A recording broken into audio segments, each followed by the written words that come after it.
क्या देख रहे थे, नॉर्मेलिटी, है ना। तो नॉर्मेलिटी निकालने में आपको एक फार्मूला बताए थे, ठीक ना। और नॉर्मेलिटी का क्या फार्मूला बताए थे, number of gram equivalent by volume of solution. और नंबर ऑफ ग्राम इक्विवेलेंट किस में था, ग्राम में, वॉल्यूम ऑफ सॉल्यूशन किस में, लीटर में। फिर नंबर ऑफ ग्राम इक्विवेलेंट निकालने के लिए फिर फार्मूला था क्या, मास of solute by equivalent wait, है ना, मास of solute by equivalent wait. अच्छा, उसके बाद इक्विवेलेंट वेट भी निकाले थे। इक्विवेलेंट वेट कैसे निकाले थे, मोलर मास या molecular mass by n factor. N factor क्या हुआ यहाँ पे, चार्ज से मतलब कितना कैटायन है या कितना एनायन है, या कोई वैलेंसी फैक्टर भी इसको बोल सकते हैं, ठीक ना। चलिए, अब हम उसमें इक्विवेलेंट वेट सबका निकाले थे, है ना। अब आगे बढ़ते हैं, जैसे strength of solution.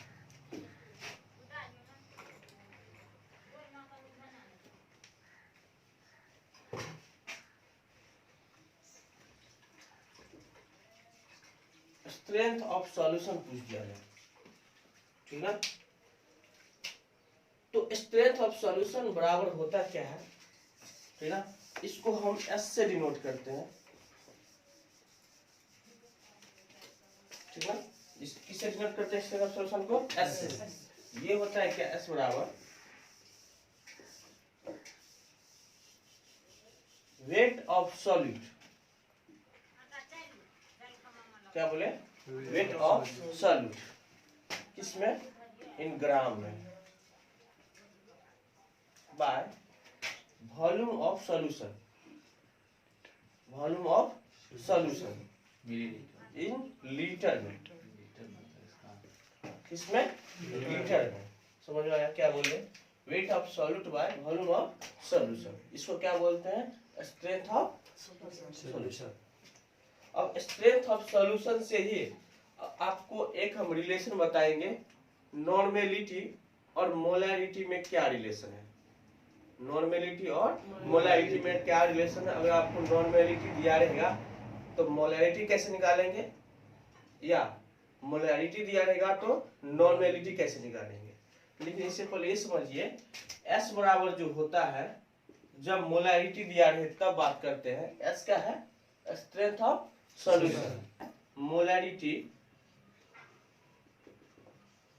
Of solution into molar मास, यहाँ पे लिखना है आपको, मास कौन सा, मोलर मास ऑफ सॉल्यूट। ये थोड़ा सा ध्यान देना, एस बराबर क्या बोले, मोलैरिटी ऑफ सॉल्यूशन बराबर molar mass of solute, S बराबर molarity of solution into molar mass of solute. और एस बराबर जब नॉर्मेलिटी दिया रहेगा तो एक और ये थोड़ा सा याद रखना, एस बराबर होता है क्या है, नॉर्मेलिटी केस में,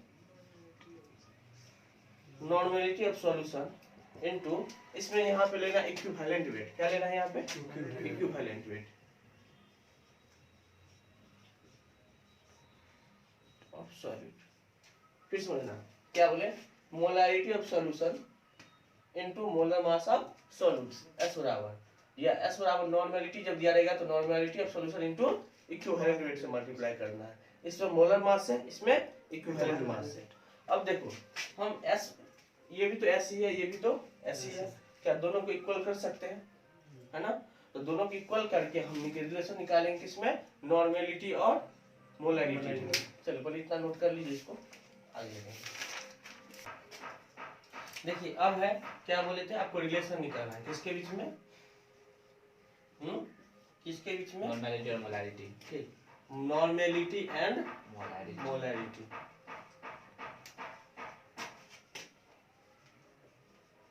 मोलैरिटी, ठीक है ना, नॉर्मेलिटी और मोलैरिटी के बीच में रिलेशन निकालना है। देखिए अभी आपने क्या देखा था, एस बराबर क्या था, जब मोलैरिटी दिया रहेगा तो एस बराबर हुआ है molarity of solution into molar mass of solute, ठीक, यही था ना। और एक और देखे थे, जब नॉर्मेलिटी था तो क्या होगा यहाँ पे, normality of solution into equivalent weight, equivalent weight of solid, ठीक ना। तो यहाँ से हम क्या देते हैं, एस दोनों percent sorry strength of solution है और स्ट्रेंथ ऑफ सॉल्यूशन, दोनों स्ट्रेंथ ऑफ सॉल्यूशन का ही फॉर्मूला, तो दोनों को हम इक्वल कर सकते हैं, इक्वेट कर सकते हैं। तो यहाँ पे क्या हो जाएगा, नॉर्मेलिटी हम इसके बराबर लिखते हैं, normality of solution into equivalent weight, equivalent weight of solid equal to क्या लिख देंगे, मोलैरिटी सॉल्यूशन इनटू मोलैरिटी आपको समझ गए सॉल्यूशन का, इनटू मोलर मास किसका, ऑफ सॉलिड का। ये हो गया molar mass, molar mass of solid, हो गया ना। चलिए वो कर ठीक, अब ध्यान देना, यहाँ से नॉर्मेलिटी बराबर क्या हो जाएगा, नॉर्मेलिटी बराबर हो जाएगा क्या, मोलैरिटी इनटू, अच्छा मोलैरिटी को कैपिटल एम दे दे, कोई दिक्कत, हाँ कोई दिक्कत, कैपिटल एम दे दे, ठीक। आगे क्या है, molar mass, molar mass of solute by, molar mass of solute by equivalent weight of solute, क्या हो जाएगा, by equivalent weight of equivalent solute, weight, weight किसका, सॉल्यूट। तो देखो फॉर्मूला कैसे डिटरमाइन कर रहे हैं। अच्छा इक्विवेलेंट वेट में हम लोग क्या पढ़े हैं फॉर्मूला, मोलैरिटी को मोलैरिटी रहने देते हैं, ठीक ना, मोलैरिटी को मोलैरिटी रहने देते हैं, मोलर मास की ये भी फॉर्मूला सेम ही रहने देते हैं, मोलर मास ऑफ सॉल्यूट। अब इक्विवेलेंट वेट बराबर क्या फॉर्मूला पढ़े हैं, एटॉमिक मास या मोलर मास, मोलर मास यही हुआ ना, वैलेंसी मोलर मास इसमें जो भी है सॉल्यूट है, तो molar mass of solute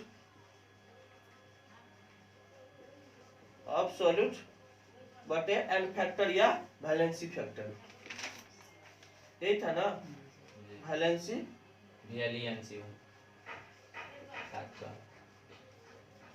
valency factor, यही था फॉर्मूला, ठीक। अब आगे देखते हैं, ये कहाँ जाएगा वैलेंसी फैक्टर, ऊपर जाएगा, ऊपर चला जाएगा, मोलर मास नीचे ही रहेगा, समझ में आ रहा है। जी। तो ये मोलर मास ऑफ सॉल्यूट और ये molar mass of solute cancel हो जाएगा, समझ में आ रहा है। तो molarity into valency factor, 1 by इतना था इसलिए कोना कोनी गुना हो गया, ठीक। तो हमको रिलेशन निकल गया, नॉर्मेलिटी बराबर मोलैरिटी इनटू वैलेंसी फैक्टर, क्या समझे, मोलैरिटी इनटू वैलेंसी फैक्टर, या नॉर्मेलिटी इक्वल टू डायरेक्टली आप लिख देंगे मोलैरिटी इनटू एन फैक्टर कर दीजिए, समझ में आ गया। चलिए तो रिलेशन हमको निकल गया, हो गया।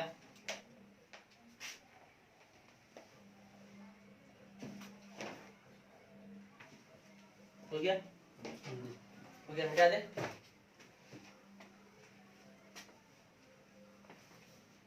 देखिए एक सवाल दे रहे हैं इस पे, नॉर्मेलिटी और मोलैरिटी में रिलेशन का।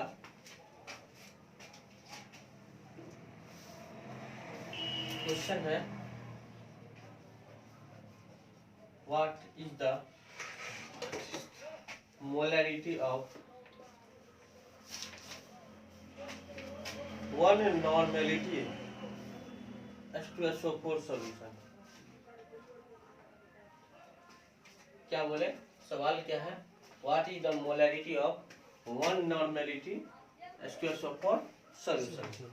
आपको क्या दिया हुआ इसमें, नॉर्मेलिटी का मान दिया हुआ कितना हुआ, अब आपको क्या निकालना है, मोलैरिटी निकालना है। हाँ तो सवाल में क्या दिया हुआ है, नॉर्मेलिटी का मान दिया हुआ कितना, 1। और देखो H2SO4 में आपको वैलेंसी फैक्टर कैसे निकालना है, हम कल इसका बताए थे, है ना, क्या बताए थे, H प्लस और SO4 2 माइनस में आपको जोड़ना है ना, क्या इधर 2 माइनस है, इधर कितना है 2 प्लस कर दे, तो एन फैक्टर का वैल्यू हमको निकल गया, एन फैक्टर कितना निकला 2, या तो कैटायन लीजिए या एनायन लीजिए, एन फैक्टर निकल गया। चलिए अब सवाल में क्या है, आपको मोलैरिटी पूछ रहा है, क्या पूछ रहा है, मोलैरिटी। तो मोलैरिटी बराबर यहाँ से देखिए नॉर्मेलिटी बटे एन फैक्टर हो जाएगा। एन फैक्टर इधर आएगा तो क्या हो जाएगा, डिवाइड में हो जाएगा, होगा कि नहीं होगा। क्या हम निकाल रहे हैं, मोलैरिटी। चूंकि यहाँ नॉर्मेलिटी का वैल्यू दिया हुआ है, देखो सवाल में नॉर्मेलिटी का क्या है 1, तो ये एन फैक्टर इधर आएगा है ना, इधर मल्टीप्लाई में इधर आएगा तो डिवाइड में। चलिए क्या हो जाएगा यहाँ पे, नॉर्मेलिटी बाय एन फैक्टर या वैलेंसी फैक्टर जिसको बोलेंगे। चलिए नॉर्मेलिटी का मान कितना दिया हुआ है 1 और एन फैक्टर का मान कितना दिया 2, तो क्या निकल गया 0.5। कैपिटल एम मतलब हुआ मोलर या मोलैरिटी का जिसका मान बोलते हैं, कैपिटल एम मतलब होता है मोलर। समझ में आ गया 0.5। ये छोटा सा आंसर। फिर एक सवाल से देख लेते हैं है ना। चलो एक सवाल नोट करो, normality of 10% W/V percentage of H2SO4 है ना। क्या होगा, नॉर्मेलिटी आपको निकालना है किसका, 10% W/V परसेंटेज ऑफ H2SO4, इसका नॉर्मेलिटी बताना है कितना होगा। देखिए कितना दिया हुआ, क्या क्या दिया हुआ सवाल में। हम पहले बोल दिए कोई भी सवाल बनाना है तो सवाल में ही कुछ ना कुछ डाटा दिया रहेगा, उसी से आपको सोल्व करना है ना। चलिए सवाल में डाटा क्या दिया उसको बताइए। पहले यहाँ पे दिया हुआ 10% W/V परसेंटेज ऑफ H2SO4 दिया हुआ है ना, ये दिया हुआ है ऑफ H2SO4। आपको इसी से डिटरमाइन करना है। अच्छा सबसे पहली बात W/V परसेंटेज का मतलब समझ में आता होगा क्या, wait of solute by volume of solution percentage के हिसाब से है ना। तो इसका मतलब क्या समझ में आया था, 10% W/V का मतलब क्या हम बताए थे उस दिन समझाए थे पिछले क्लास में, हमने क्या समझाया था 10% W/V परसेंटेज का मतलब क्या समझ में आता है, मतलब 10% 10 ग्राम सॉल्यूट जो है किसमें 100 ml सॉल्यूशन में, 10 ग्राम सॉल्यूट जो है 100 ml सॉल्यूशन में। समझ में आ रहा है क्या बोले, तो इसका मतलब समझ में आ गया 10 ग्राम H2SO4 जो है इसमें है, तो ये 100 ml सॉल्यूशन में है। समझ में आ रहा है, ठीक। अब बताइए नॉर्मेलिटी निकालने के लिए आपको क्या निकालना पड़ेगा, नॉर्मेलिटी का फॉर्मूला क्या था, number of gram equivalent by volume of solution, था कि नहीं था, number of gram equivalent of solute by volume of solution. Number of gram equivalent कैसे निकालते हैं, नंबर ऑफ ग्राम इक्विवेलेंट कैसे निकालेंगे उसके लिए बताए थे क्या, उसमें दिया होगा मॉलिक्यूल का जो भी है उसमें वेट दिया रहेगा है ना। H2SO4 का वेट है यहाँ पर हमको दिया हुआ है, कितने दिया हुआ है, कितना दिया हुआ है H2SO4 का वेट 10 ग्राम।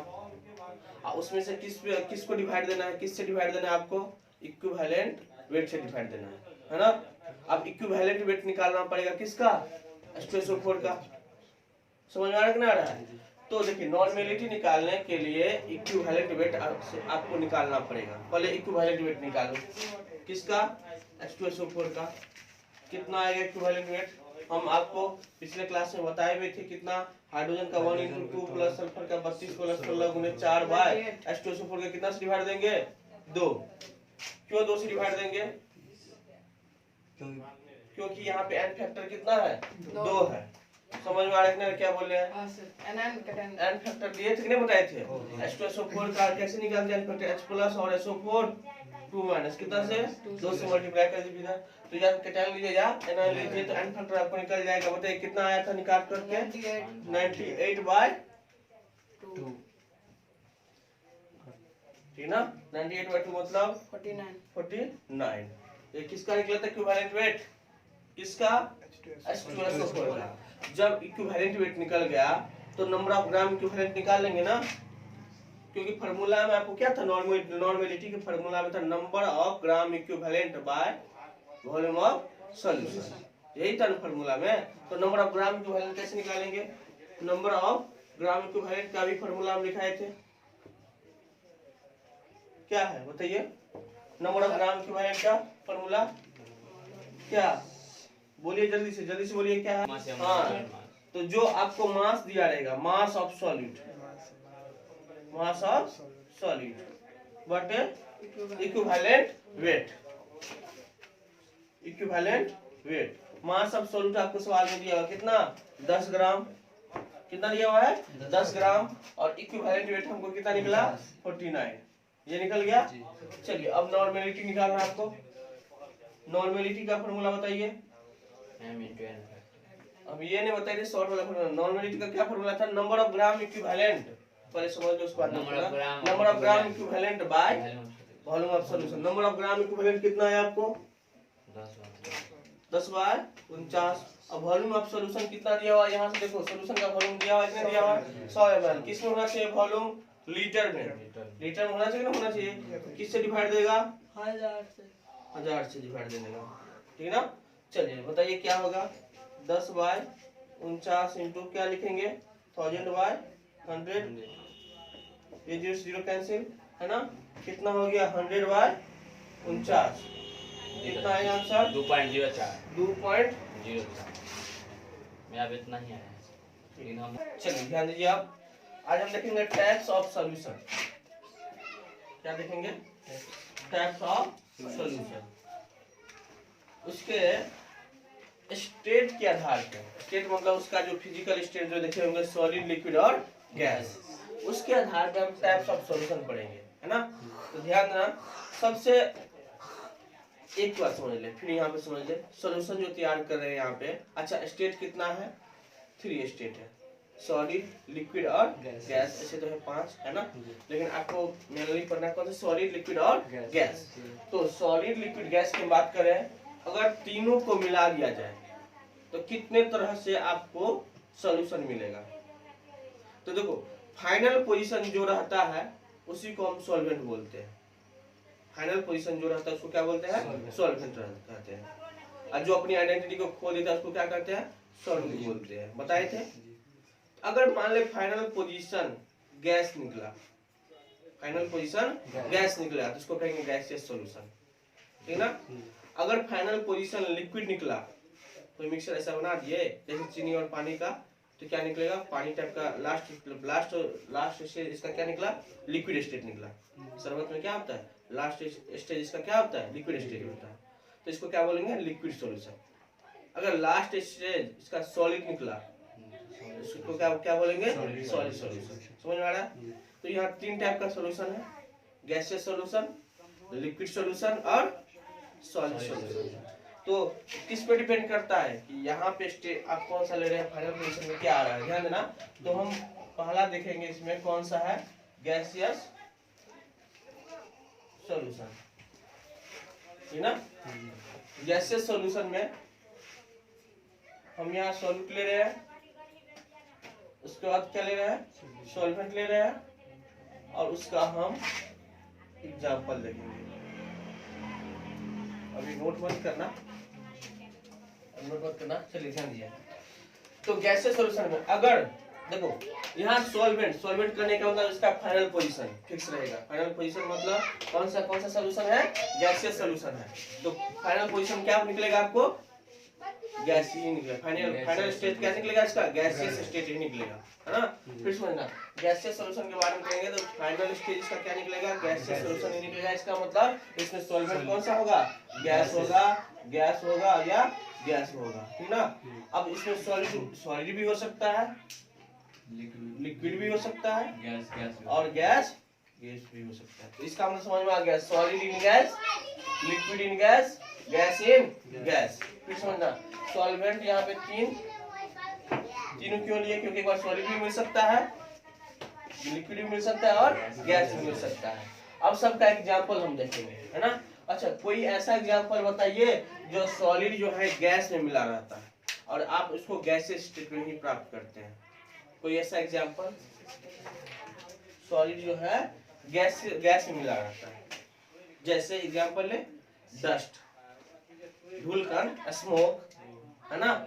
स्मोक में क्या होता है जो डस्ट पार्टिकल जो होता है सॉलिड का कण जो है किसमें रहता है गैस में घुला रहता है।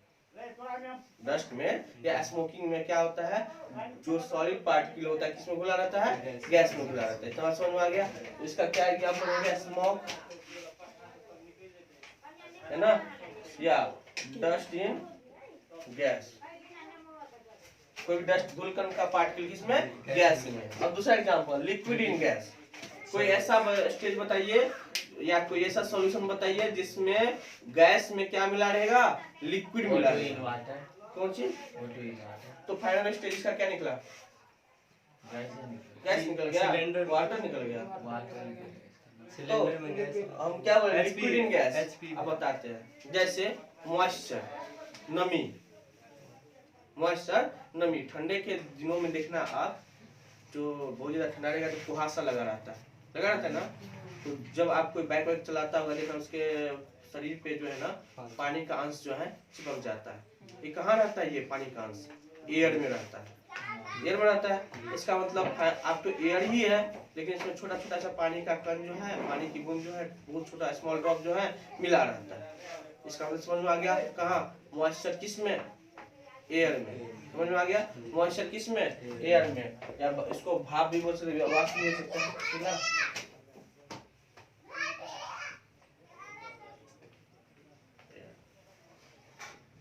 समझ में आ गया, मॉइस्चर इन एयर।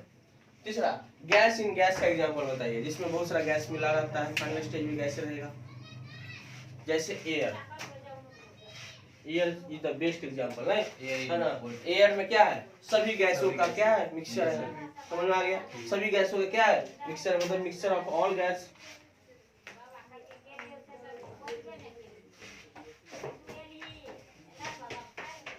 क्या समझ में आ रहा है कि नहीं आ रहा है, मिक्सचर ऑफ ऑल गैस। तो ये तीनों एग्जांपल समझ में आ गया। नेक्स्ट, दूसरा जो है लिक्विड स्टेट या लिक्विड सॉल्यूशन में जो बनेगा वो, मतलब इसका फाइनल सॉल्यूशन क्या तैयार होगा, फाइनल स्टेट क्या तैयार होगा, लिक्विड स्टेट तैयार होगा। इसका मतलब यहाँ सॉल्वेंट जो है लिक्विड हो सकता है, मतलब लिक्विड ही रहेगा, क्योंकि इसको फाइनल स्टेट तैयार करना है, ठीक। और सॉल्यूट जो है, सॉल्यूट क्या हो सकता है, यहाँ पे सॉलिड भी हो सकता है, लिक्विड भी हो सकता है और गैस भी हो सकता है। अब आपको तीनों का एग्जांपल बताना है ना। चलिए ऐसा एग्जांपल लीजिए जिसमें सॉलिड जो है लिक्विड में मिला रहेगा। सॉलिड लिक्विड में, हाँ, ग्लूकोज इन वाटर। हाँ, ग्लूकोज इन वाटर है ना, या शुगर इन वाटर, मोमबत्ती शुगर इन वाटर है ना। बहुत सारा हो गया, शरबत तो बहुत सारा हो गया, नहीं। चलिए लिक्विड इन लिक्विड का एग्जांपल बताइए। सर इथेनॉल इन वाटर, बहुत अच्छी बात है। Ethanol dissolve in water, ethanol dissolve in water, है ना, हो सकता है ना। अब देखते हैं शराब का जो है पानी के साथ मिक्सर हो सकता है, तो लिक्विड इन लिक्विड का हुआ कि नहीं हुआ, ठीक। Ethanol dissolve in water. अच्छा, गैस इन लिक्विड का एग्जांपल, गैस जो है लिक्विड में मिला रहेगा। जैसे जितना भी ठंडा जो आता है, गैस कोका-कोला, लिक्विड पेप्सी, में मिला है ना, कोका कोला पेप्सी सब आता है ना, उसमें क्या होता है, उसमें कार्बन डाइऑक्साइड गैस किस में मिला रहता है, लिक्विड में मिला रहता है। समझ में आ गया, पानी में तो ऑक्सीजन हाँ, मिला तो पानी रहता है। वही तो O2 बोल रहे हैं, वही O2 में भी ऑक्सीजन में भी सॉरी वाटर में भी ऑक्सीजन घुला रहता है, तो O2 डिसॉल्व इन वाटर। समझ में आ गया। सबसे बेस्ट एग्जांपल क्या हो गया, कोका कोला सबका, है ना, कोल्ड ड्रिंक्स जिसको बोलते हैं, है ना, कोल्ड ड्रिंक्स जो है ये सब कोल्ड ड्रिंक्स, इस सब में क्या होता है, गैस किस में रहता है, लिक्विड में घुला हुआ रहता है। इसीलिए देखिए, और ये देखिएगा जब भी आप कोका कोला सबको हिलाते हैं ना, इसको बोतल के ढक्कन को खोलिएगा तो क्या हो, गैस जो है, बबल जो है इसका मतलब निकलना All स्टार्ट drinks, करता है। ठीक। सॉलिड। अब नेक्स्ट है कौन सा, सॉलिड सॉलिड सॉल्यूशन। तो सॉलिड सॉल्यूशन में आपको अच्छा फाइनल स्टेज क्या होगा, इसका फाइनल स्टेज सॉलिड ही होगा। जी सर, सॉलिड ठीक ना। अब इसका सॉलिड जो है, सॉलिड भी हो सकता है, लिक्विड भी हो सकता है और गैस भी हो सकता है, ठीक ना। देखिए सॉलिड इन सॉलिड का एग्जांपल क्या होगा, तो एलॉय, मिश्र धातु, है ना। मिश्र धातु का नाम सुना होगा। मिश्र धातु जो है क्या है, बहुत सारे मेटल का या नॉन मेटल जो भी है उसको क्या करते हैं, मिक्स मिला करके आप बनाते हैं ना। एलॉय जो बनता है बहुत सारे मिक्सर, जैसे पीतल का नाम सुना होगा, ब्रास जो बनता है ना, तो एलॉय, इसका एग्जांपल क्या हो गया, एलॉय। अच्छा, लिक्विड इन सॉलिड, कोई ऐसा ऐसा सॉल्यूशन बताइए जो सॉलिड में क्या होगा, लिक्विड। लिक्विड होगा। बताइए। मोमबत्ती भेजिए। मोमबत्ती में लिक्विड नहीं, वो सॉलिड में होता है, फिर उसे जला के तब नहीं ये नहीं। देखिए बताते हैं। अमलगम का एक बहुत अच्छा एग्जाम्पल बताते हैं। अमलगम का नाम सुना है? अमलगम किसको बोलते हैं? मरकरी को अमलगम बोला जाता है। किसको बोलते हैं? मरकरी को अमलगम बोला जाता है। मरकरी का एक खास गुण है, क्या है? वो किसी भी मेटल के साथ घुल मिल जाता है। किसी भी मेटल के साथ क्या तैयार करता है? सॉल्यूशन तैयार करता है। सोडियम के साथ मिल जाएगा तो सोडियम अमलगम कहलाएगा। मैग्नीशियम के साथ मिल जाएगा तो मैग्नीशियम अमलगम कहलाएगा। कौन? अमलगम का मतलब क्या समझा? मरकरी। मरकरी या पारा जिसको बोलते हैं, है ना, मरकरी। तो ये अच्छा, मरकरी को आप स्टोर नहीं कर पाएंगे अच्छा से, किसी भी मेटल में स्टोर नहीं कर पाएंगे, है ना। जब ये स्टोर करने के लिए जाइएगा तो उसे के साथ क्या बना लेगा? सॉल्यूशन तैयार कर लेगा। तो स्टोर कहाँ से होगा? घुल मिल जाएगा उसमें, उस मेटल में क्या हो जाएगा? घुल मिल जाएगा। तो स्टोर कहाँ हो पाएगा? तो स्टोर करने के लिए दो चीज ध्यान रखना। एक आयरन, आयरन के साथ वो घुलता मिलता नहीं है ना, तो इसीलिए जो है मरकरी को स्पेशल कंटेनर में रखा जाता है आयरन में, है ना। तो आयरन के साथ वो घुलता मिलता नहीं है। एक और कंटेनर है लेड। क्या है? लेड, है ना। लेड के साथ वो जल्दी नहीं बनाएगा, ठीक ना। लेड करने का मतलब वो शीशे के ग्लास में जो है ना, अमलगम बात करें, शीशे के ग्लास में जो है ना उसको आप स्टोर कर सकते हैं। और शीशा के ग्लास में स्टोर करने, लेकिन वो क्या है, वो एक तरफ से पोर्टेबल नहीं होगा, ट्रांसपोर्टेबल नहीं होगा। ट्रांसपोर्टेबल मतलब एक जगह से दूसरी जगह आसानी से उसको नहीं ले जा सकते हैं, कहीं भी फूट सकता है ना, ये बात है। तो ये समझ में आ गया कौन सा किसका, इसका किसका एग्जांपल है ये? अमलगम जो है, कोई भी अमलगम किसके साथ रहेगा? मेटल के साथ, है ना, अमलगम मेटल।